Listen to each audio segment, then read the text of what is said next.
स्वागत है आपका अपने YouTube चैनल आर्गन सक्सेस मंत्रा पर। और आज की सबसे बड़ी खबर है कि यूपी बोर्ड ने अपने बच्चों को हाई स्कूल इंटर में नंबर कैसे देने हैं ये फॉर्मूला तय कर दिया गया है।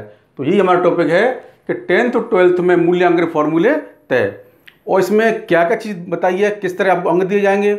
इसके लिए मैंने छोटा सा वीडियो बनाने का प्रयास किया है और इसमें आपके हमें पॉइंट वाइज मैंने कुछ पॉइंट्स बनाए हैं इसमें, ताकि आपको क्लियर हो जाए कि हाई स्कूल या इंटरमीडिएट बच्चों को नंबर किस तरह मिलेंगे।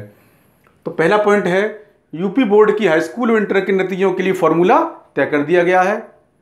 दूसरा, अपर मुख्य सचिव की अध्यक्षता में बनी कमेटी को मिले 3910 सुझावों के आधार पर यह प्रस्ताव बनाया गया है।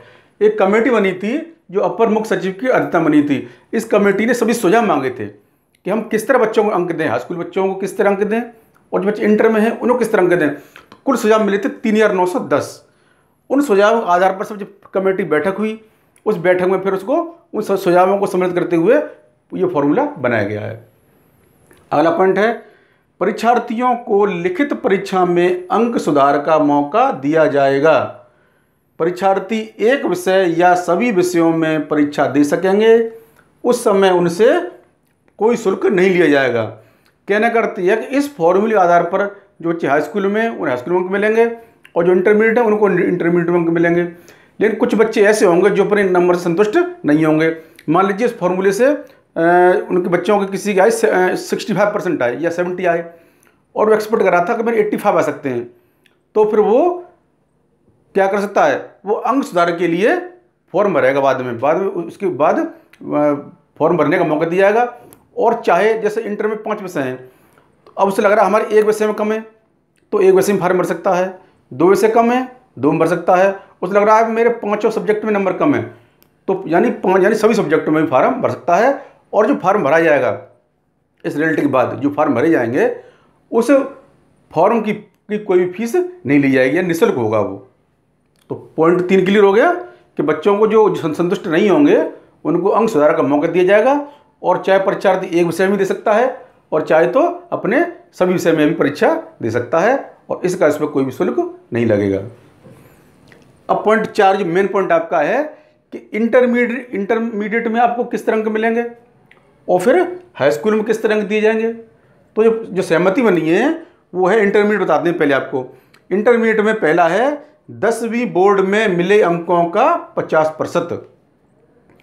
10वीं बोर्ड में जो अब अंक मिले हैं उसका 50%। अंक से मतलब आपके जिस विषय में आपके सर्वाधिक अंक आए हैं।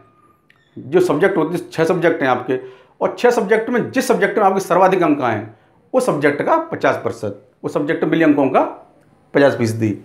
दूसरा लिया गया है 11वीं के 40%, यानी उसी सब्जेक्ट में आपके 11वीं में कितने आएंगे, आपके 11वीं जो आपके प्राप्त अंक हैं उसके लिए जाएगा 40% नंबर।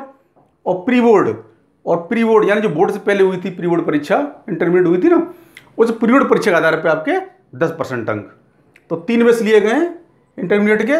पहला 10वीं में मिले अंकों का 50%, दूसरा 11वीं में जो अंक प्राप्त हुई आपको उसके 40% और प्री बोर्ड प्राप्त अंकों का 10%। इस फॉर्मूले के आधार पर आपको इंटरमीडिएट में अंक मिलेंगे। हाई स्कूल में क्या किया गया है, हाई स्कूल में भी 2 बेस लिए गए हैं, एक 9th और एक 10th प्री बोर्ड। तो हाई स्कूल में आपके 9th में जो आपके नंबर आए उसके 50% और 10वीं प्री बोर्ड के प्राप्त अंक के 50%। यानी 10वें में हाई स्कूल में 2 विषय लिए गए हैं, एक तो 9th के प्राप्त अंकों का 50% और 10वीं प्री बोर्ड के प्राप्त अंक का 50%।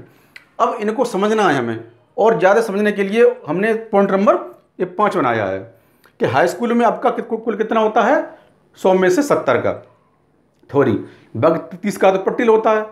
तो थ्योरी कितनी रह गई, 100 में से 70 की। तो हाई स्कूल में 100 में 70 नंबर किस तरह दिए जाएंगे वो समझिए आप। 100 में 70 अंक जैसे आपके 9वीं में है, 9वीं में आपके अंग्रेजी में आए 100 में से 80 नंबर, 9th में आपके अंग्रेजी में आए 100 में से 80 नंबर, तो 50% आधार पर उसमें बने 40 नंबर। कितने बने, 80 का 50% कितने हुए, 80 के आधे कितने होते हैं, 40 अंक। और 10वीं प्री बोर्ड में आपके अंग्रेजी में आए 60 अंक 100 में से, तो इसका 50% कितना हुआ, इसके हो गए आपके 30 अंक।